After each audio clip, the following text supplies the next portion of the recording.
खबरों में आगे बढ़ते हैं। देश के कई हिस्सों से मानसून लौट चुका है, हालांकि अभी कुछ क्षेत्रों में बारिश का दौर लगातार जारी। देश के इन हिस्सों में अभी भी मानसून लौटा नहीं है। मौसम विभाग की ओर से मिली जानकारी के मुताबिक अगले 2 से 3 दिनों तक महाराष्ट्र और गोवा में बारिश की संभावना है। मौसम विभाग ने यह भी बताया है कि आज अंडमान और निकोबार आइसलैंड्स में भारी बारिश देखने को मिल सकती है। मौसम विभाग के मुताबिक कोंकण और गोवा के अलावा मध्य महाराष्ट्र, मराठवाड़ा, तटीय कर्नाटक और केरल के कुछ हिस्सों में भारी बारिश हो सकती है। इसके साथ साथ मौसम विभाग की माने तो इन सभी इलाकों में 9 अक्टूबर को भी भारी बारिश की संभावना।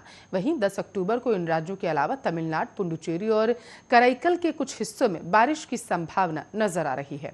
मौसम विभाग की माने तो इन क्षेत्रों में 11 अक्टूबर को झमाझम बारिश हो सकती है। मौसम विभाग की माने तो दिल्ली में आज भी सूरज और बादलों के बीच आंख मिचौली का खेल जो है वो लगातार चलता रहेगा। आपको बताते चले, प्रदेश में अधिकतम तापमान 36 डिग्री रहने की संभावना जताई गई है, जबकि न्यूनतम तापमान जो है करीब 24 डिग्री रहने की संभावना। बताते चले कि हवा की गति करीब 6 किलोमीटर प्रति घंटे की रफ्तार से चलेगी। बारिश के कारण जहां जगह जगह पानी भर गए तो वहीं सड़कों पर पानी भर गया। सड़क पर पानी भरने के कारण ट्रैफिक के परिचालन में काफी दिक्कतों का सामना करना पड़ रहा। देश के कई हिस्सों में जारी मूसलाधार बारिश के कारण लोगों को घरों से निकलना अब मुहाल हो चुका है।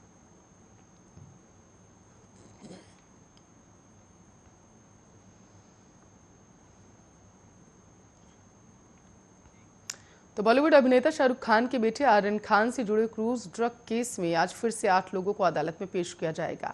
आज कोर्ट इस मामले में तय करेगी कि आर्यन खान समेत इन लोगों को बेल मिलेगी भी या फिर नहीं। कार्डेलिया क्रूज पर कथित रेप पार्टी मामले में गिरफ्तार किए गए सुपरस्टार शाहरुख खान के बेटे आर्यन खान को 1 दिन की कस्टडी खत्म होने के बाद गुरुवार को फिर से कोर्ट में पेश किया गया था। इसके बाद कोर्ट आज तय करेगा कि उन्हें रिहा किया जा भी सकता है या फिर नहीं। फिर एक बार उनसे कस्टडी हो सकता है बढ़ जाए। ड्रग केस में फंसे अभिनेता शाहरुख खान के बेटे आर्यन खान आपको बताते चले 7 अक्टूबर तक नारकोटिक्स कंट्रोल ब्यूरो की कस्टडी में है। उनके वकील सतीश मान शिंदे जल्द से जल्द आर्यन की जमानत दिलाने की कोशिशों में लगे हुए हैं।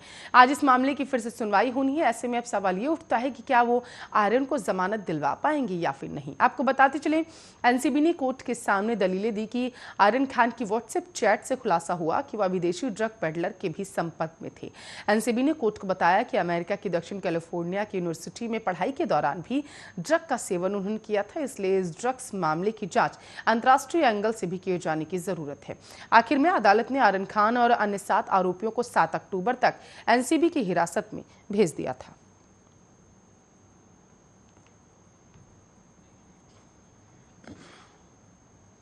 तो प्रधानमंत्री नरेंद्र मोदी को कल राजनीति में 20 साल पूरे हो गए थे। 20 साल पहले कल ही के दिन से नरेंद्र मोदी का राजनीतिक सफर शुरू हुआ था। मोदी ने 7 अक्टूबर 2001 को गुजरात के मुख्यमंत्री के तौर पर शपथ ली थी। बड़ी बात यह कि तब से लेकर अब तक नरेंद्र मोदी मुख्यमंत्री और प्रधानमंत्री के पद पर बने हुए। इस मौके पर कल बीजेपी सेवा समर्पण कार्यक्रम चला था। बीजेपी के वरिष्ठ नेता और केंद्रीय गृह मंत्री अमित शाह ने ट्वीट करके कहा कि 20 साल पहले नरेंद्र मोदी ने गुजरात के मुख्यमंत्री के रूप में शपथ ली और वहां से शुरू हुई विकास और सुशासन की यात्रा आज तक अविरल जारी है। इन 20 सालों में मोदी जी ने जनता और देश की उन्नति के लिए दिन रात एक कर परिश्रम की पराकाष्ठा को चरितार्थ कर दिया। अन्य ट्वीट में अमित शाह ने लिखा कि राज्य और केंद्र सरकारों के प्रमुख के तौर पर जनसेवा के 20 साल पूरे करने पर प्रधानमंत्री नरेंद्र मोदी को दिल से बधाई। गरीब कल्याण और अंत्योदय को समर्पित इन 20 सालों में मोदी जी ने अपनी दृढ़ इच्छा शक्ति और समय से आगे की सोच से असंभव को भी संभव कर दिखाया। वहीं दूसरी तरफ आपको बताते चले, बीजेपी के राष्ट्रीय अध्यक्ष जेपी नड्डा ने कहा, राज्य और केंद्र सरकार के मुखिया के रूप में जनसेवा के 20 साल पूरे करने पर मैं आज देश के सर्वोच्च नेता प्रधानमंत्री नरेंद्र मोदी को दिल की गहराइयों से अनंत बधाई देता हूं। रक्षा मंत्री राजनाथ सिंह ने भी अपने ट्वीट में लिखा कि भारत के यशस्वी प्रधानमंत्री नरेंद्र मोदी को संवैधानिक पद पर रहते हुए सार्वजनिक जीवन में 20 साल पूरे करने के लिए बधाई। यह अखंड 20 साल लोक कल्याण के प्रति समर्पित होने के साथ साथ निष्कलंक भी रहे हैं और उसके साथ साथ उनकी लोकप्रियता निरंतर ही बढ़ती जा रही है। आगे भी ऐसे ही बढ़ती रहे, इसकी शुभकामनाएं।